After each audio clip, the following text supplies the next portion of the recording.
Welcome back, fellow armchair generals. This is Gamer 1745 here with my new playthrough of Hearts of Iron 4 with BlackICE Total War submod.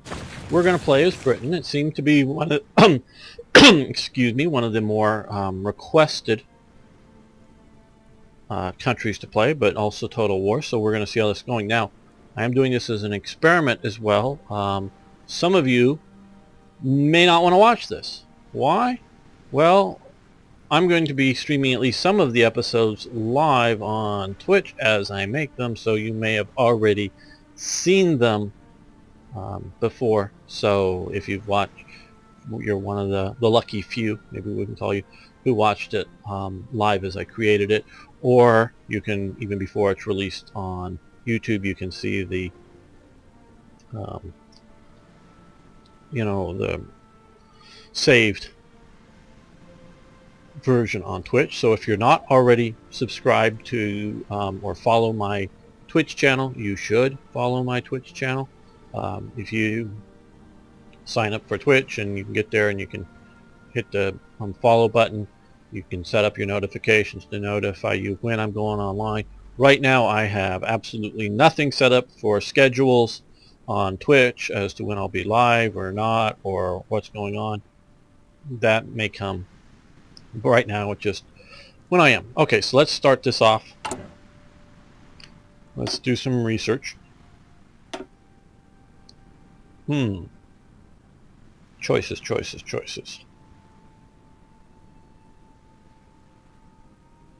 I think we're gonna, well, let's see.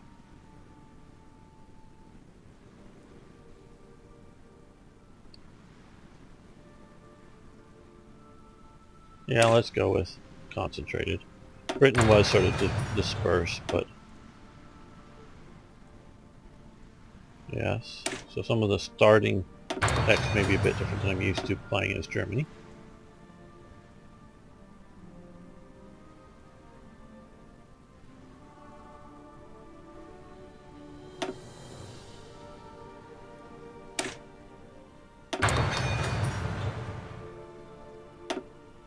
Now let's see what we have here for naval differences. Okay.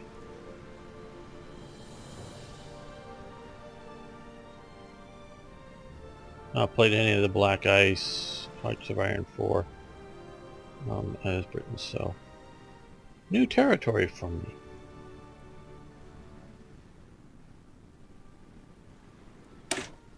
Yeah.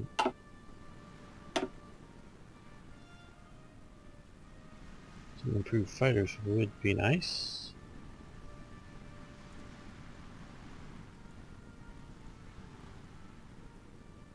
Okay, well, this is the path to the Spitfire. Do we even want to go down the...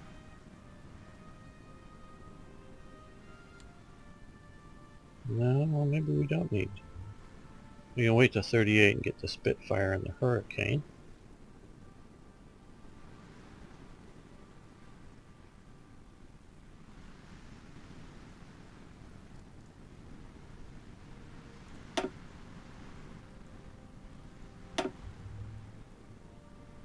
So let's do Grand Battle Plan.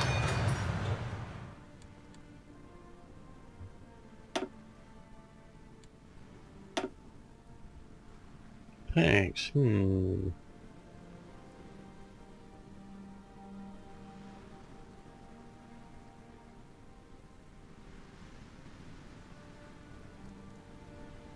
so this is the Matilda, and this is the Matilda 2.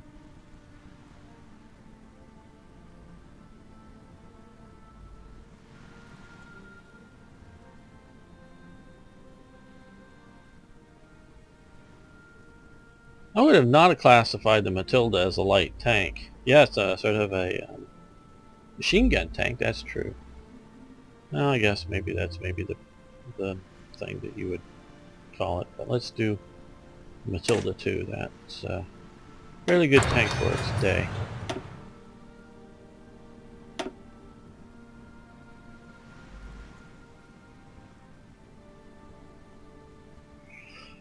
Well, we're fairly well caught up there.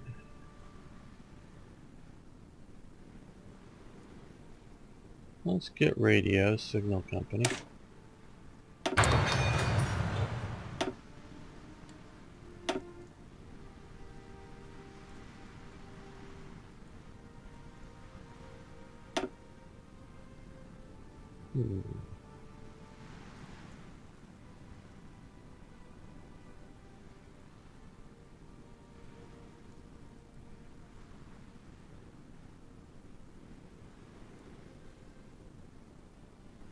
I think we're gonna go try this just to be a little different.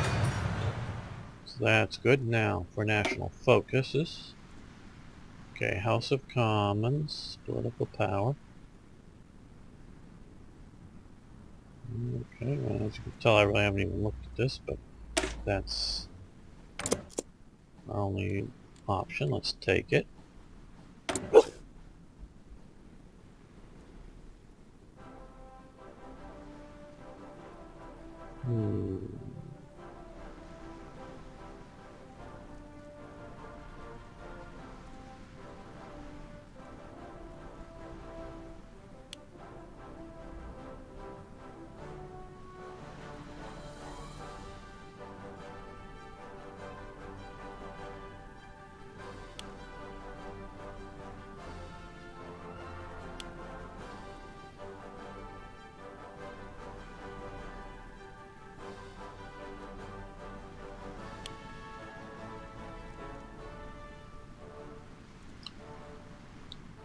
We need to get oil, so we don't want to overspend on oil things, so let's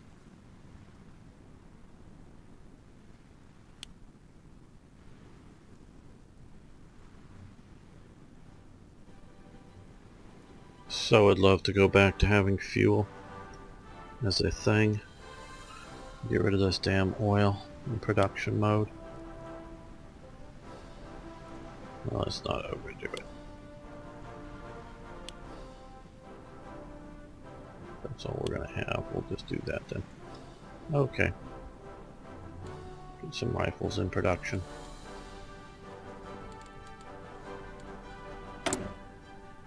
Now, how much oil do we need?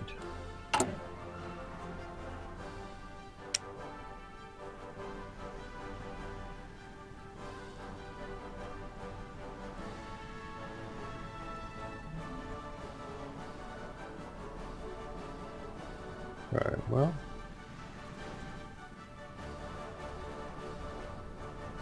I think they'll be sending us some of their oil, so let's not do any oil just yet. Or any trading for oil. That is, okay.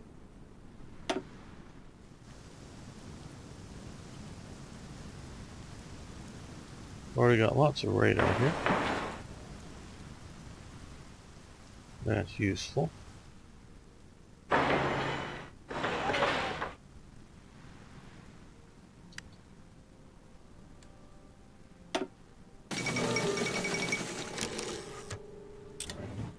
Let's look at our equipment stocks. Artillery, mountain artillery, regular infantry. We need to build up, I think, some more before we start making new units. Build up some stockpiles. Okay, well, 1 tank factory, level 12 shipyard, level 1 aircraft. Right, artillery, good. Small arms. That's a colorized picture. Nice job at colorization, that's for sure. Very nice job. I've seen the original. And it's actually from Canada.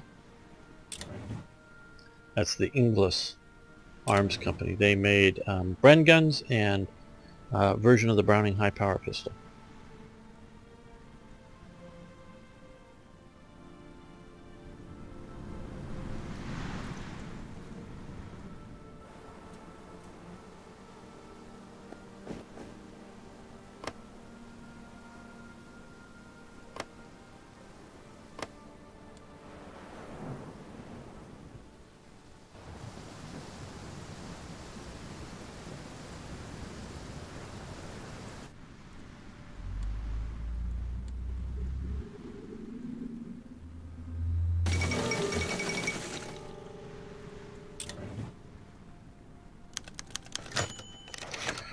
King George V dies. His Majesty King George V of the United Kingdom and the British domains and Emperor of India has passed away. His quiet calm and devotion to his subjects saw the empire through both the Great War and the Great Depression. His son will assume the mantle as King Edward the Eighth. But I have to sort of count some of the Roman numerals. But there are already concerns that he will be too independent of thought. Stanley Baldwin and Neville Chamberlain are preparing to ensure that he will accept direction from the Prime Minister and the Cabinet. Yeah, there's a whole lot going on with him that was problematic, I think is a good term for it.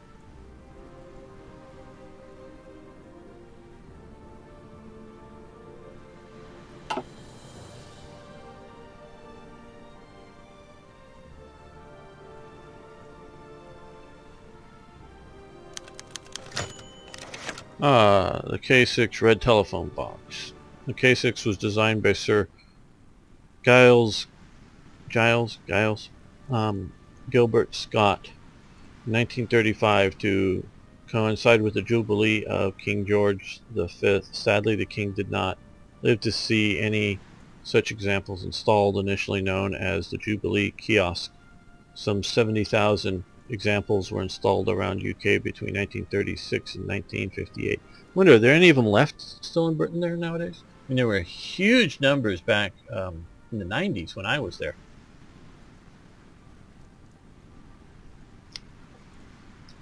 But most payphones I know in California at least are gone. So, don't know if they still have them in Britain. No, they have a police box that wanders around Britain.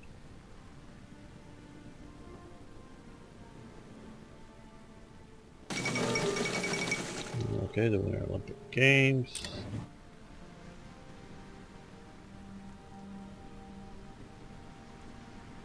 That was a pretty big deal in '36. The very big deal was the Summer Olympic Games, but the Winter Olympics were still a pretty big deal. And of course, they happened in, was it Garnasch, Packerton, or however you pronounce that super long name, in the south of Germany. Okay. Communists outside the Soviet Union are fixated on attempts that have been made to destroy the Soviet Revolution. Henry Pollitt, General Secretary of British Common Party, says that trials in Moscow represent a new triumph for the history of progress. Stalin, we love him. Oh yeah, well, I don't know why people still like him.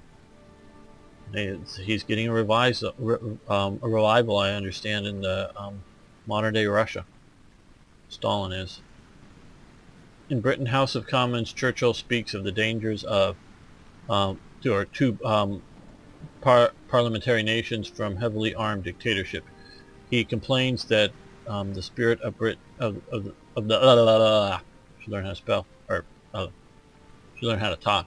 The British people is being tamed and cowed with peace films, anti-recruiting propaganda, and resistance to defense measures. Churchill is denounced as a scaremonger and warmonger. Yeah, let me talk a little bit about this, because I know a little bit, and it's not so much about Churchill, but he was very much talked about scaremonger and warmonger. The media, and that's the British media then, the media today.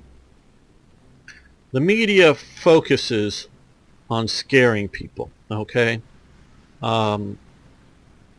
Back about the turn of the 19th century, maybe a little before that, but right around then, crime got out of control in a few eastern U.S. cities out there, and people were just really, really concerned about all this rampant crime. And so they did something about it. They really went and did something about it. They stopped reporting it. The crime went away. No, the crime was still there. The crime had been there before they started reporting it. The crime was there at the levels that they were reporting it, and once they stopped reporting it in the day, somebody murdered last night, and wherever, once crime went away, people lived their lives peacefully. And the media itself is the scaremonger, the warmonger. When people go up and call alarms to things, are not the real scaremongers. It's the media. And they've had this go on. There's many documented cases of how the media will focus in for a while, especially if they don't like a particular politician or particular group. And it's not like, oh, we hate, well, today it's Trump, or before Obama or Bush or whatever. I'm just talking about like some of the local press may hate a particular mayor. So they start talking about the crime in the city, and everybody starts being worried about crime. I don't know how it is in most Western nations now in Europe, but in America, people are afraid, literally afraid, to let their children go outside of their house. People are afraid. Hello, Floor 1976. Cool. So that, they're afraid to let their children go out and play out in front of the house, walk to the park a few blocks away. There's parents have been arrested because they let their, 6-year-old, 7-year-old children be unattended at the park and all this stuff. And there's all this really fundamental worry in America about having your children kidnapped by a bad person for bad reasons.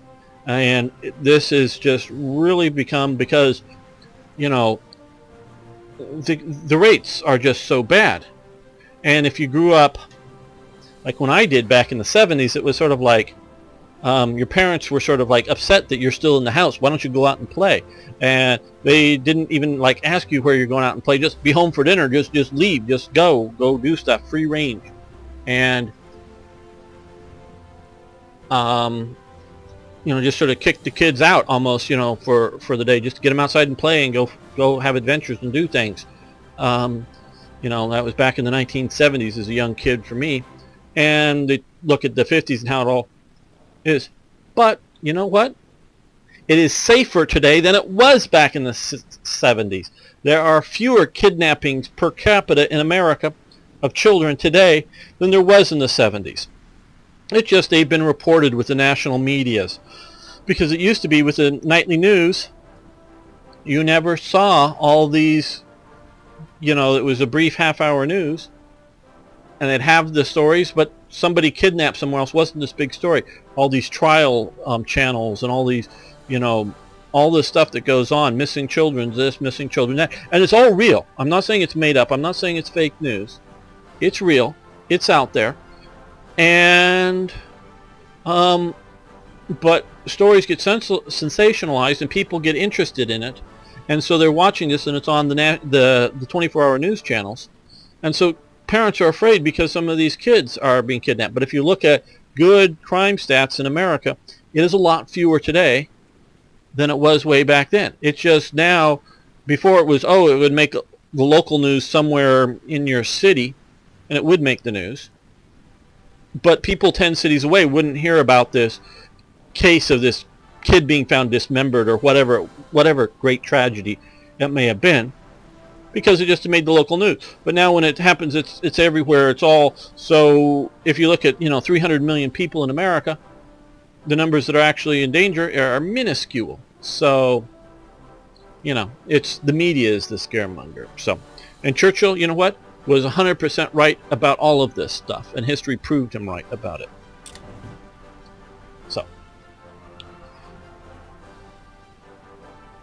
So think about that today. That the media is out there scaring people, have their cause celeb, whatever it may be. Okay, several German divisions recently advanced into the Rhineland, marking the first time since the end of the Great War that Germany has forces positioned west of the Rhine. This is a clear violation of the Treaty of Versailles, under which Germany is forbidden to militarize the region. The French seem content to limit their response to this breach of diplomatic, or to this breach, or to diplomatic objections. The public opinion in Britain are firmly against war. Yeah, people, it was a combination of things. Very much so in France, but also in Britain. So many people, men, because it just was men, and just for the most part, it was just at the front. So societies, cities weren't being destroyed, weren't being bombed into oblivion or anything like that. So many millions of people had died that they didn't want to go back to the war. And so France very much didn't want to do so. And Britain didn't. And as mentioned before in the earlier event, I think it's called The World to Come, was made, I think, in '36. It's based on an H.G. Wells movie. I have the movie. I think I have the title right, but I have the movie in my head. I know it. H.G. Wells is a fascinating person of the left, of progressivism. We commonly see him in, or read of, in The Time Machine in some of his works.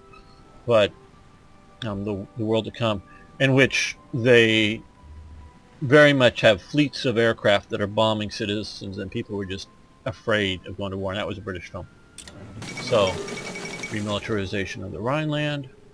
That is a photo of Hitler having the celebrations for all of the soldiers that had served, the German soldiers that had served in Spain, is what that event is from. I can tell by some of the brown uniforms there. So.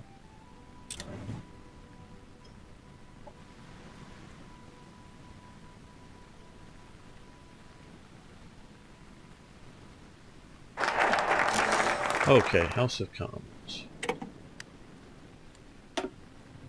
Now, okay, we have... I'm just making sure I haven't missed something, because this is the first time I've played this. So, we have Third Ministry. First House, mutually exclusive estate visit to Germany. State visit to Germany.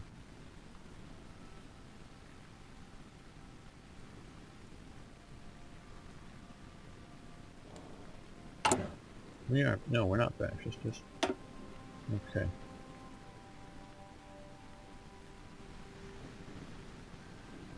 think we want to do Third Ministry, because now I don't want to go to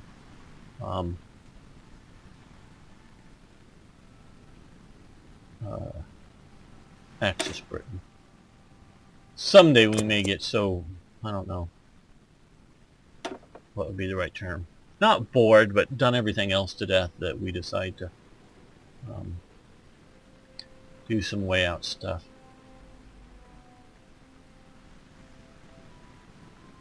Well, let's see. Silent workhorse at factory output for party gain plus 10%. Well, we might as well do this and get them out here started, and then we can get Philip car. I don't think that's a picture of Philip's car. Maybe it is. Her. Not how I remember, but I could be mistaken. Okay, how are we doing on stockpiles of equipment? Because I know we're not training any units, but okay, we could use some anti-aircraft. We don't have any in this. So, but HQ equipment. Still only got 100 or 190 some extra rifles.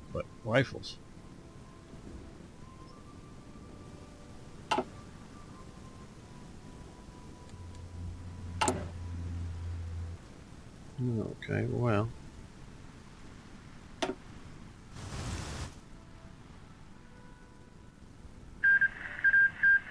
Oh, Italy won in Abyssinia.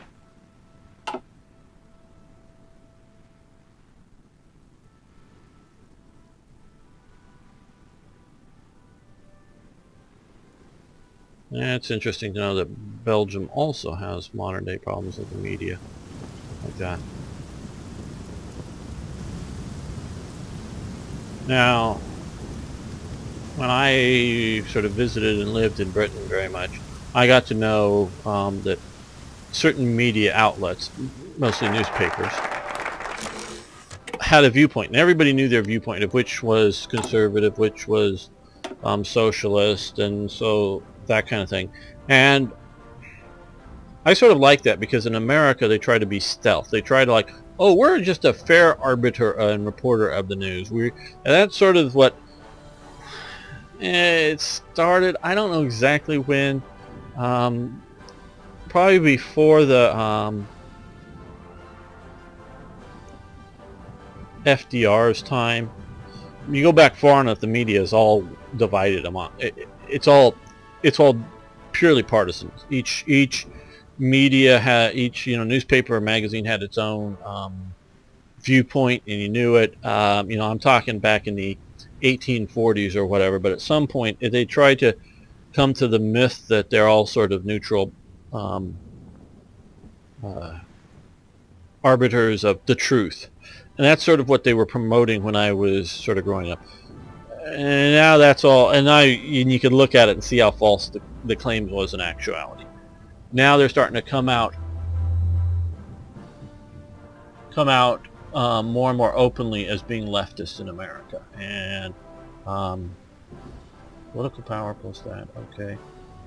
Foreign Secretary. Limited rearmament. Ooh, that's nice. Colonial Secretary.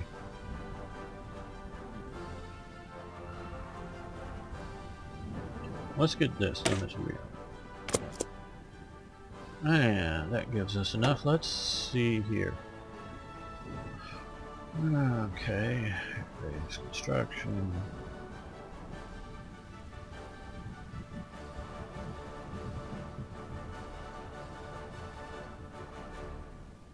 Yeah. Well, suppose it's civilian. Well, both of them do. Now,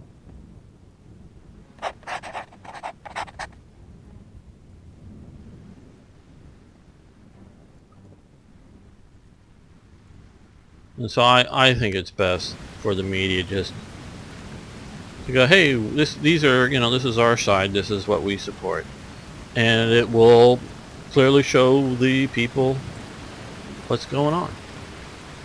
Just because I don't think people can be that nonpartisan.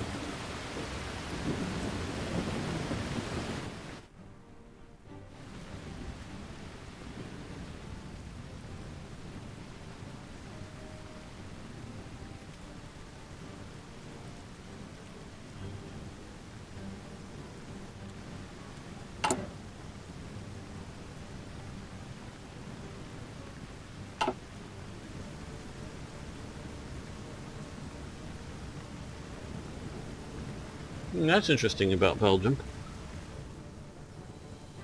The floor here is giving me a brief tuition about what's going on in Belgium. So they had been 40 years a socialist, now they're a right-thinking government, which is good, at least from my perspective. I think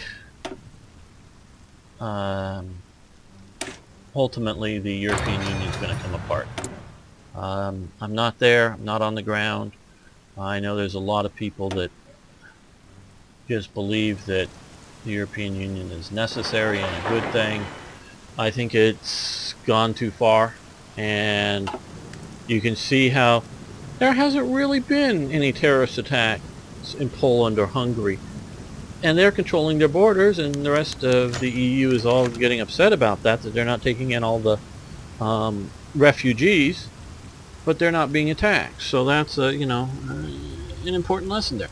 Okay, one of the few German proponents of strategic bombers, Weber, had been discussing plans for a long-range bomber with several aircraft manufacturers as part of his Eurobomber program. It's interesting that this is being talked about in Britain, because I think it was a lot more of a secret at the time. I mean, for this event news thing for us.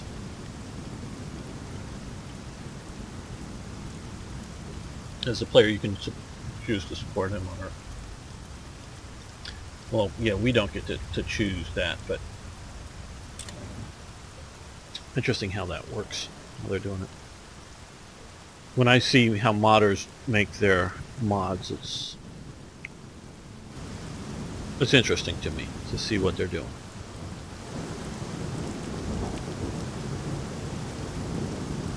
I don't hate these tall guys, but to me they're... Oh, Spanish Civil War. They don't add anything to the game. And I play with them on mostly because these little counters don't give enough information, like, you know, direction of march or whatever when they're not Move out. Moving around. Move out. That you get with the people and what's going on. So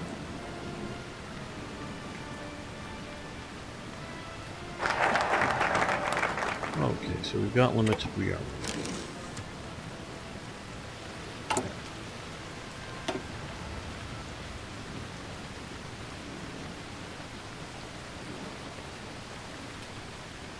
Colonial Secretary. That's nice. Foreign Secretary of Peace and Company. Let's wait a little bit on that. Let's go with Colonial Secretary. There's a bunch I've learned about the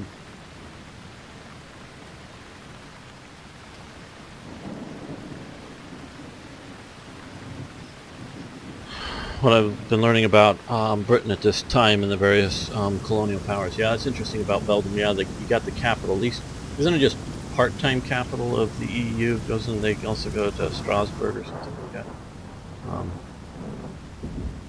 Or no, Strasbourg is in Belgium, isn't it? Or, God, sorry about that. I'm messing up my geography, aren't I?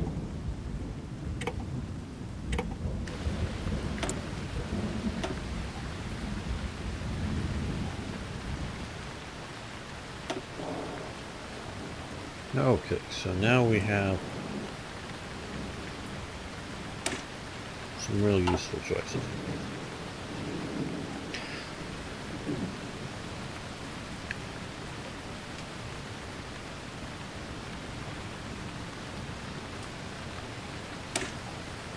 I want to get some production infrastructure going here.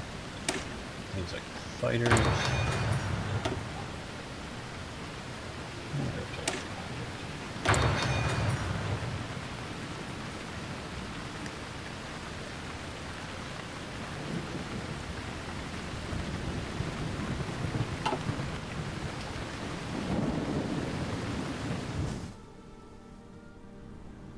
I don't think there's... Oh, the Spanish Civil War is something that's going on right now.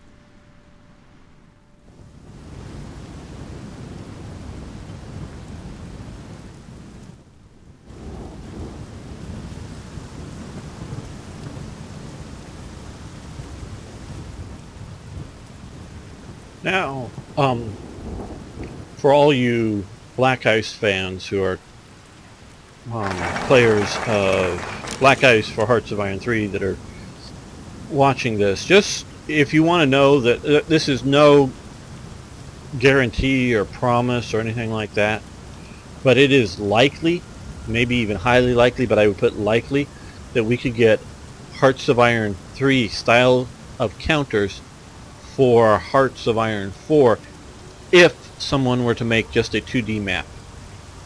I don't know how much you know about the possibility of that. Ready, sir. Because they finally let out that before release of Hearts of Iron 4 they did test the counters, but with this map and when they would go into mountains and places, it just wouldn't work. So that's why they didn't do the counters that we traditionalists love. So if some modder ever gets motivated, like I'm thinking the BlackICE team, to do a 2D map, we might be able to get them to release us counters and then feed in the coding information like arrows and whatever for the different stuff on things like we see in for Hearts of Iron 3. Just saying we might be able to, but it wouldn't happen until that happens. Okay, the Olympics this summer are over, and Colonial Secretary. So, development in Australia. Okay, they get a bunch of improvements. Encourage the colonial elites, which develop the Raj, develop Canada. We'll do Australia. That will hopefully help hold off.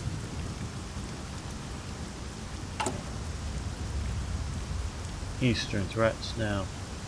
Okay, we can just do that. Now if you notice, this isn't quite as elaborate as standard BlackICE. Export focus.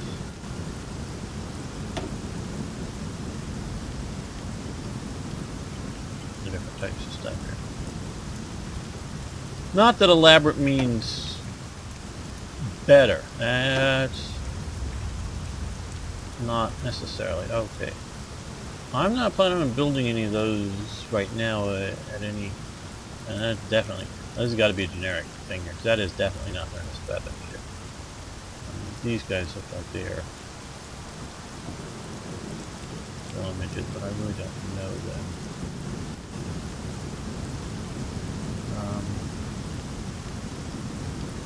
Factory output. Building any of those currently either. We don't need any of that. So,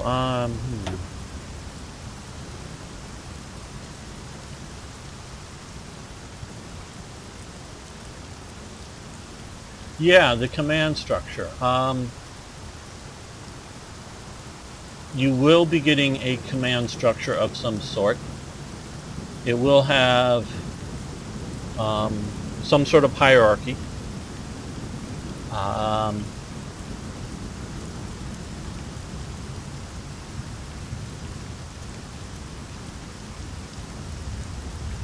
I can't really tell you much more than that. Not that I don't know much more than that. I can't tell you because I'm trying to remember what Podcat said publicly. I think that's about it. I don't know what the final form is going to be like, but I think you could take it as highly likely that it won't be an on-map command structure, with HQs that you move around the map with, attached to units. I don't think that's going to happen. I think that's fairly clear from previous statements publicly that just isn't going to happen.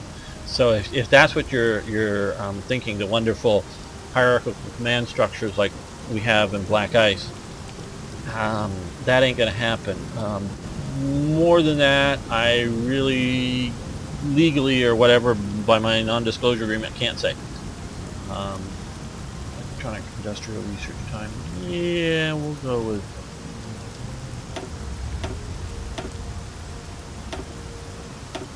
Yeah, let's go with BP. So, don't want to over-encourage you, don't want to discourage you. But so like when you'd move a counter to this, the old stackable Hearts of Iron 3 type counters, they get either, I don't know, I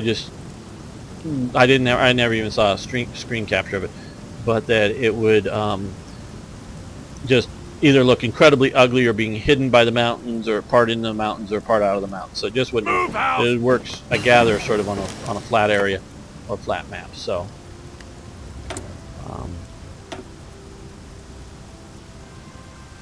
it's not quite the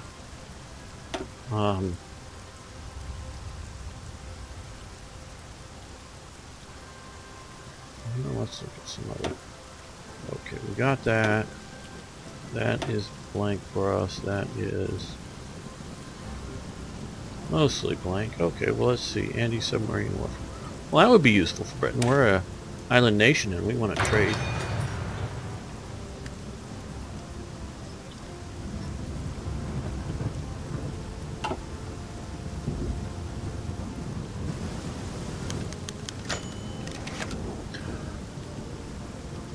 The people of East London rally to Cable Street and force back a march of the fascist Oswald Mosley and his black shirts through the streets of the East End. They shall not pass. That is non parazon. That is a Spanish Civil War communist slogan. Basically, they shall not pass, or they shall not get into Madrid is where that comes from. I don't know if they said that in the Cable Street thing, but if they were saying it, they were communists that were fighting the fascists. The Battle of Cable Street was a major factor leading to the passage of the Public Order Act of 1936, which required the police consent for political marches and forbade wearing of political uniforms in public. This is widely considered to be a significant factor in the BFU's political decline prior to World War II. Now, because this is a topic of today, and because I do have an international audience here, I want to say a couple of things. Probably most of you, maybe at least in America, who pay attention to things, are aware of the Charlie Hebdo cover where they have the Nazi flags and people saluting the Nazis being drowned in the Houston flood. Well, as I tweeted it, you and I saw that, I put it down to French ignorance of American geography and conflation, and by the American media, misinformed. Houston City is represented in the United States Congress by Sheila Jackson Lee. Look up Sheila Jackson Lee if you want to see anything about her. I don't know that she's a Stalinist, but she's probably out there as, I don't know, a hardline communist of some sort. And when they ran, I think last time or the time before that, they ran the Republicans ran a woman against her. Oh, and they got maybe 25% of the vote. The city of Houston, the central city of Houston, is incredibly left. And it's also highly black. And so the idea that because Texas is conservative and largely supports Trump, that the people drowning are somehow the neo-Nazis that marched in Virginia just a few weeks before, have anything to do with each other is incredibly stupid and just doesn't know what's going on. A lot of that part of Texas is, like I say, very Democratic, very left, rather black.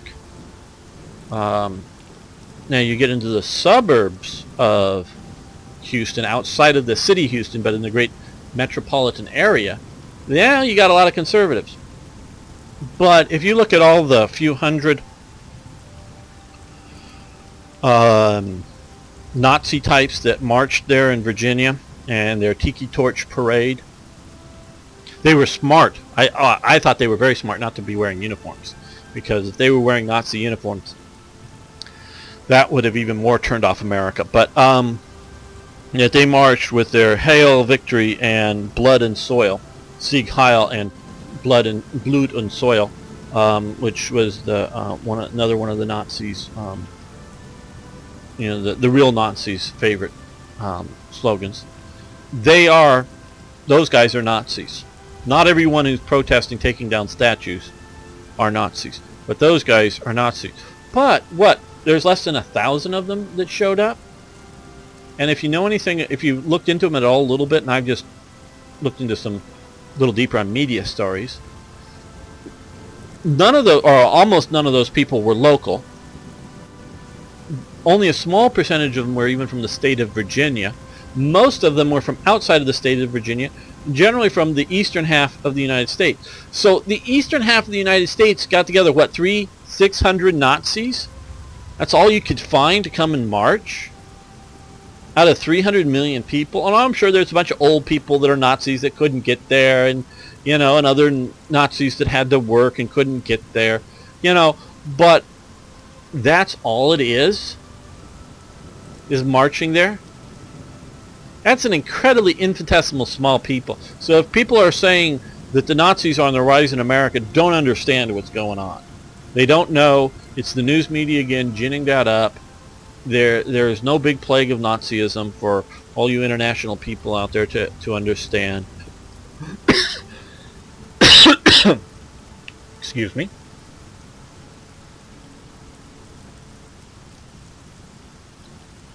And Trump supporters as a whole are not racist.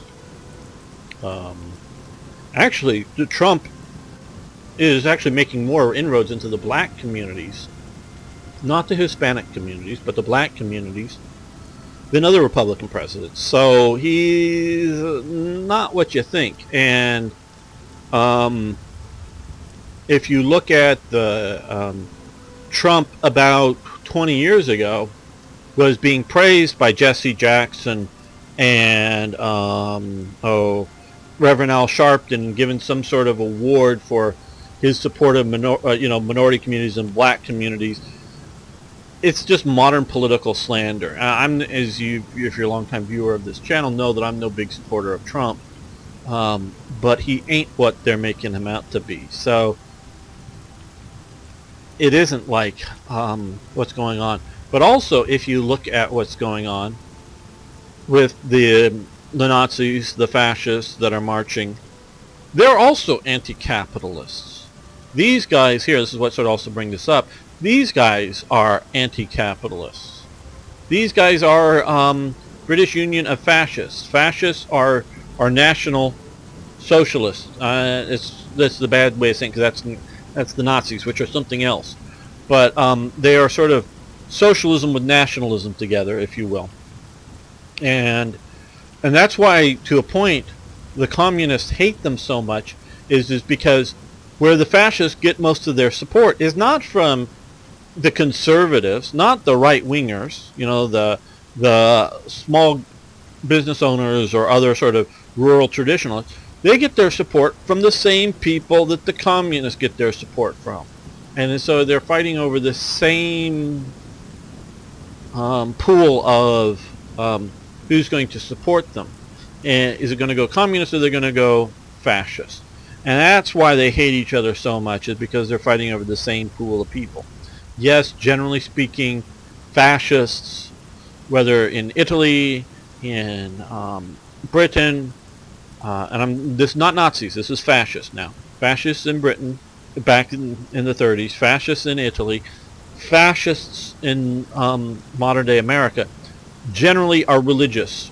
So in that sense, they're often a bit more socially conservative and religiously conservative, where of course the communists are, by their setup, they're atheists. Now, not all communists are atheists, but most are. So that's sort of how you get this, that the fascists are a bit more right-wing. But so when you get Antifa out there, they're anti-fascist, and I've been seeing this on this media. Oh well, how could you be for the fascists? They're just no, they're communists that are anti-fascists. I'm anti-Antifa. I'm actually more anti-Antifa than I am anti-Nazi. And, how can you morally equivalent? The communists killed what, 10 times the number of people that the Nazis killed. That's why I'm more against the communists, because they kill more people. Okay? Their evil is greater. And if you don't think the communists are in a hate group, well, they're mostly, not always, because I can point to somebody like Che Guevara, who was a racist and hated black people, or just didn't like them. I don't know if he hated them, but didn't like them. And he writes about that in different places. So, the communists generally, though, don't hate people based on race. They hate people based on religion. If you're religious, they hate you.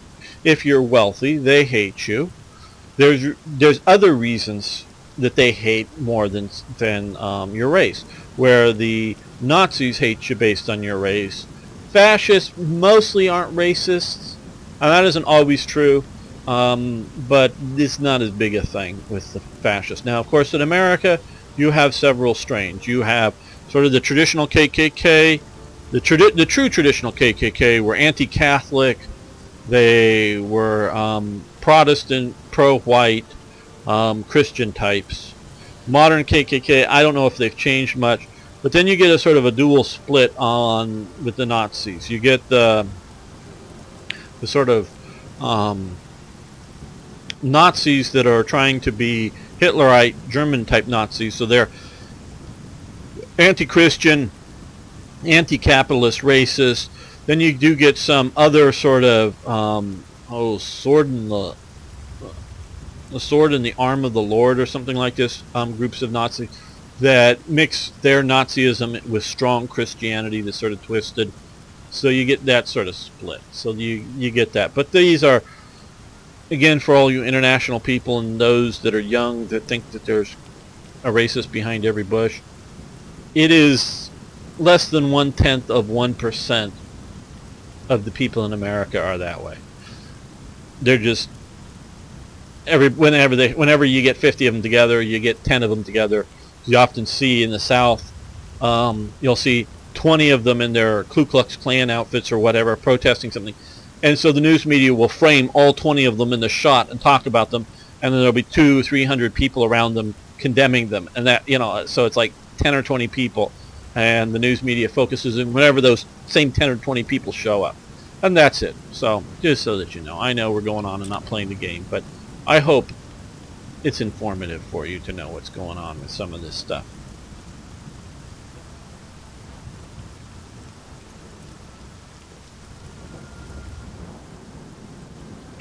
And hey, we're already in September 36, and this is the first episode.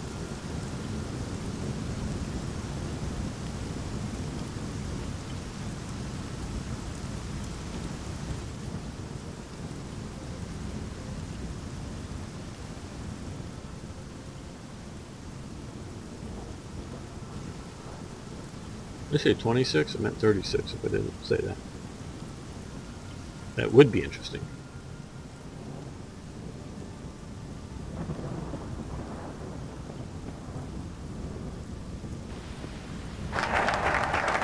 Okay, we have development in Australia.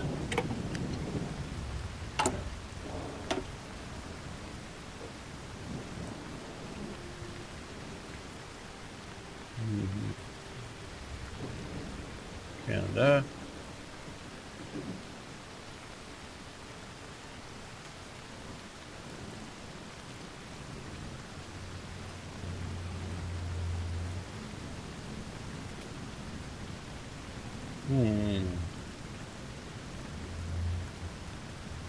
Spanish Civil War intervention. I don't think we'll get there in time to change an outcome. Not that that wouldn't be cool, but I don't think. Well, 60, 120. I don't know.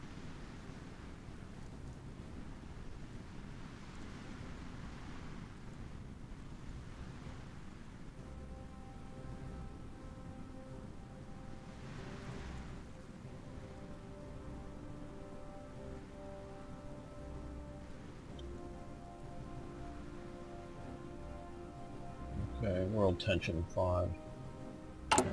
World tension 0. We got a civil war. Oh, interesting.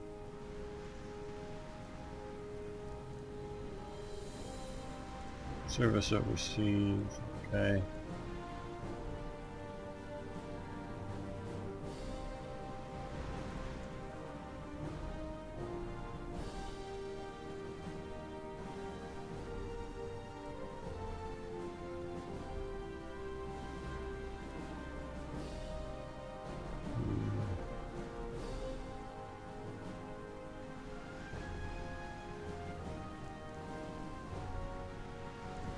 Yeah, let's go for it. 50 days.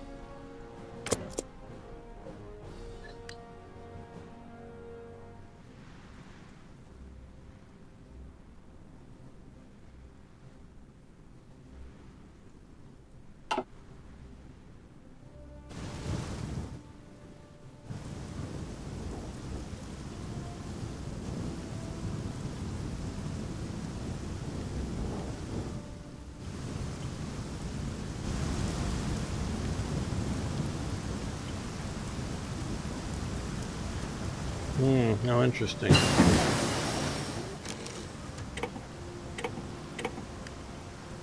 So, even though they moved the position of the radar, they haven't moved the effective position of the radar. Okay. That's interesting to note. Okay, well, we got a bunch more construction. We want to do trucks. We might get to 37 technology, so bombers, submarines.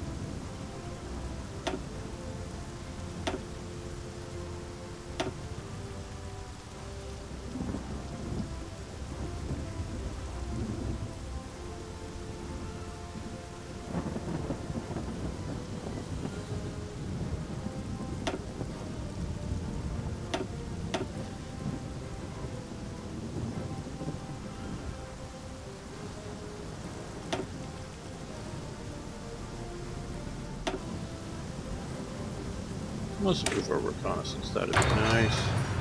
And we still got that. So I think we'll come back here and do bomber workshops. How are we doing for production? Well, we got to produce some anti-aircraft. Okay. BBC television service, regular service begins. I messed that up too. Regular scheduled electronically scanned television began from Alexandria Palace in London on the 2nd of November 1936 to just a few hundred viewers in the immediate area.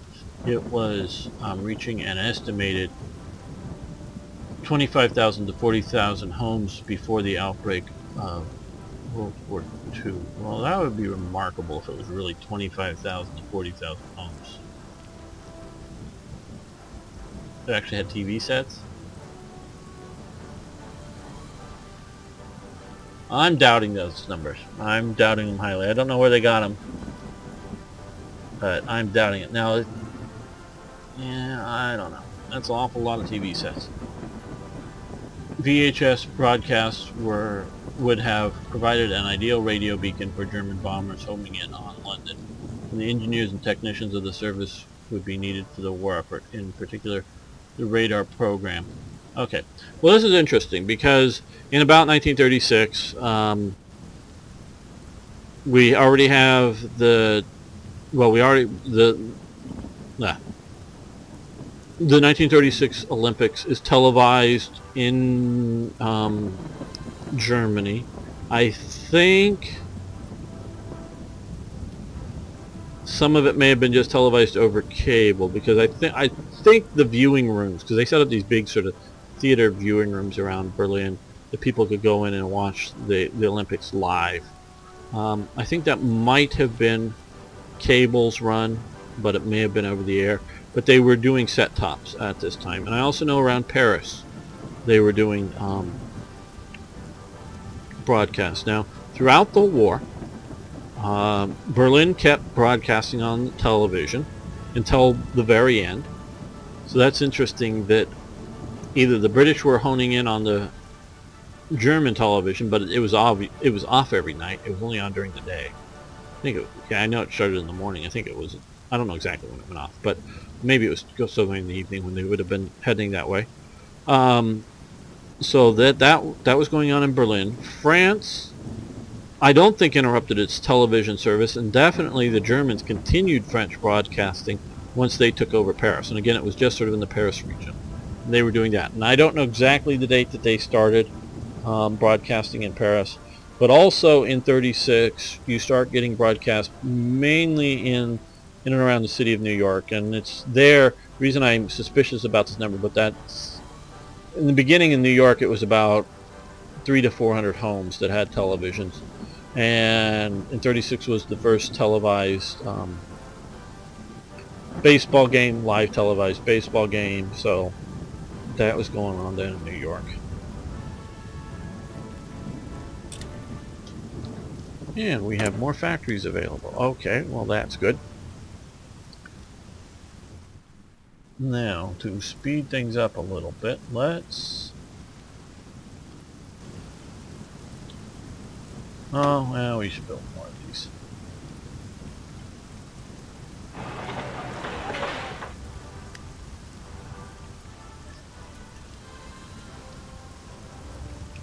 Now, how are we doing with this? Okay, we need a lot more oil. I was hoping to get some more stuff give from our subjects, but that's maybe a bit more of a German thing. Okay.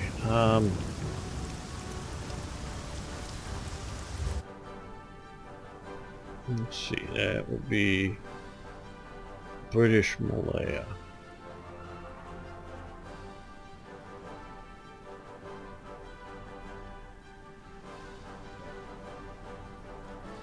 Okay, they've got 9, so let's take their 9.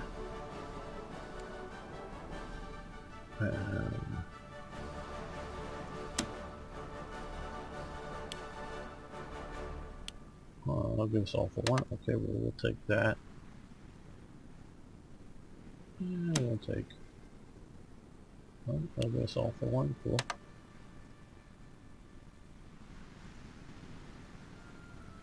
That will help production. So producing more factories, but now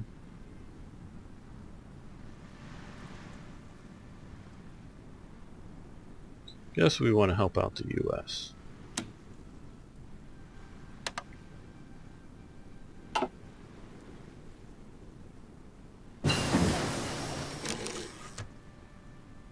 Okay, good. So we've got early infantry tanks, the Matildas.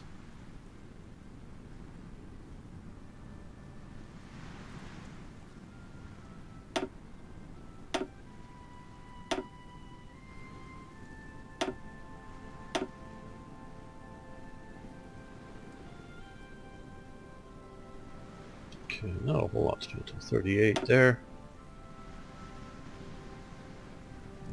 November.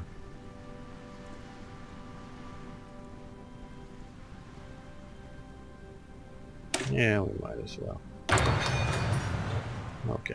Well, I think we're going to end the episode here. I want to thank everybody for watching. I want to thank you, of course, if you would like the videos. I do appreciate that. And, of course, please post questions, comments, suggestions, ideas. I love hearing from you. See you next time here or on Twitch for more Hearts of Iron.